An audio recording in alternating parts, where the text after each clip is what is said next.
اعوذ باللہ من الشیطان الرجیم بسم اللہ الرحمن الرحیم قال اللہ تبارک و تعالی فی القرآن المجید والفرقان الحمید ولا تفسدوا فی الارض بعد اصلاحها وادعوه خوفا وطمعا صدق اللہ العظیم وصدق رسولہ النبی الکریم۔ اس سے پچھلی آیت مبارکہ کے دوسرے وقف میں اللہ تبارک و تعالی نے یہ بات ارشاد فرمائی تھی، انہ لا يحب المعتدین، بے شک اللہ محبت نہیں کرتا ان لوگوں سے جو حد سے گزرنے والے ہیں۔ اور یہاں ارشاد فرمایا وَلَا تُفْسِدُوا فِي الْأَرْضِ، نہ فساد پھیلاؤ زمین میں، بعد اصلاحها، یعنی اس کی اصلاح کے بعد وہاں تم فساد نہ پھیلاؤ۔ یہاں فساد اللہ تبارک و تعالیٰ نے کس چیز کو قرار دیا ہے؟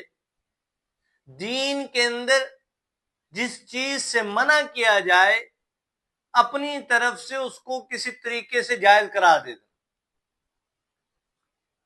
اب اس سے پیچھے یہ اللہ تبارک و تعالیٰ نے یہ بات کہی، ادعوا ربکم تضرعا وخفیا، کہ تم اپنے رب کو پکارو آہستہ آواز کے ساتھ، امید رکھتے ہوئے، یقین رکھتے ہوئے۔ اب اونچی اونچی آواز میں اللہ تبارک و تعالیٰ کو پکارنا یہ عجیب سی بات ہے، کوئی بات سمجھ میں نہیں آتی۔ وہ شور شرابہ کرنا، وویلا کرنا، یہ کیا بات ہے؟ آپ صلی اللہ علیہ وسلم کے صحابہ رضوان اللہ علیہم اجمعین، غزوہ خیبر کے موقع پر کچھ صحابہ نے اونچی اونچی آواز سے اللہ تبارک و تعالیٰ کا ذکر کرنا شروع کیا۔ آپ صلی اللہ علیہ وسلم نے فوراً صحابہ رضوان اللہ علیہم اجمعین کو ڈانٹا ڈپٹا اور کہا، کیا اللہ تبارک و تعالیٰ بہرا ہے جس کو تم سنانا چاہ رہے ہو؟ اللہ تبارک و تعالیٰ تو تمہارے قریب ہے، اتنا اونچی اونچی بولنے کا کیا مقصد ہے؟ خود ہی اللہ تبارک و تعالیٰ نے سورہ بقرہ میں ارشاد فرمایا وَإِذَا سَأَلَكَ عِبَادِي أَنِّي فَإِنِّي قَرِيب، کہ تم مجھ سے سوال کرو میں تمہیں عطا کروں گا، میں بالکل تمہارے قریب ہوں۔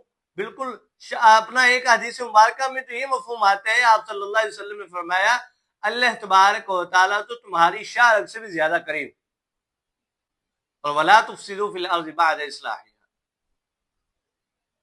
کہ تم زمین میں فساد نہ پھیلاؤ بعد اس کی اصلاح کے۔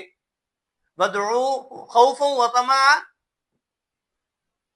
پکارو اللہ تبارک و تعالیٰ کو ڈرتے ہوئے، عاجزی کرتے ہوئے اللہ تبارک و تعالیٰ سے، اور امید یقین کے ساتھ، وَطَمَعًا، اور لالچ کرتے ہوئے اللہ تبارک و تعالیٰ سے۔ امید صرف اللہ تبارک و تعالیٰ سے، کسی غیر سے کوئی امید نہیں۔ کوئی غیر تو آپ کو کچھ دے بھی نہیں سکتا جب تک اللہ تبارک و تعالیٰ نہ چاہیں۔ امید صرف اللہ تبارک و تعالیٰ سے لگائیں، غیروں سے امید نہ لگائیں۔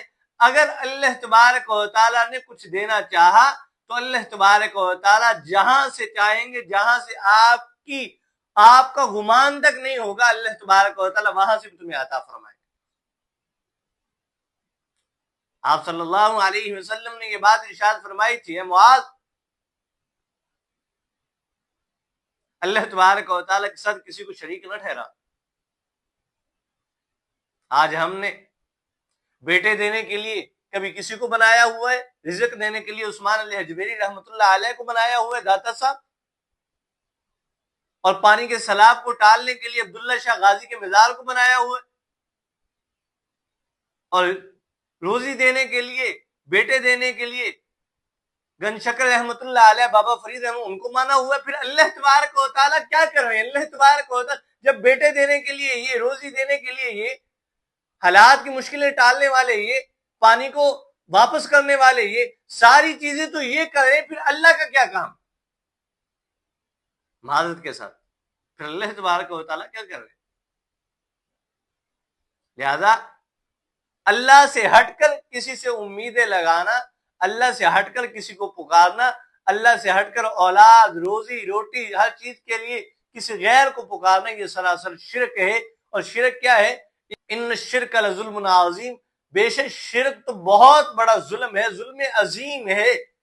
اللہ تبارک و تعالی شرک والے کو معاف نہیں فرمائیں گے جب تک توبہ نہ کریں۔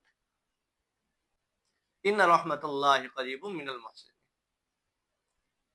بے شک اللہ تبارک و تعالی وہ رحمت والا اللہ، ان رحمت اللہ، جس کی رحمت بے بہا ہے۔ آپ صلی اللہ علیہ وسلم نے خود ارشاد فرمایا، اللہ تبارک و تعالیٰ فرماتے ہیں میری رحمت میرے غضب کے اوپر حاوی ہے، میری رحمت بہت بڑی ہے۔ اب یہاں فرمایا ان رحمت اللہ قریب من المحسنین، بے شک اللہ کی رحمت قریب ہے نیکی کرنے والوں کے۔ جو نیکی کرنے والے ہیں اللہ تبارک و تعالیٰ کی رحمت بے بہا ہے، اور انہیں کے لیے اللہ تبارک و تعالیٰ کی رحمت ہے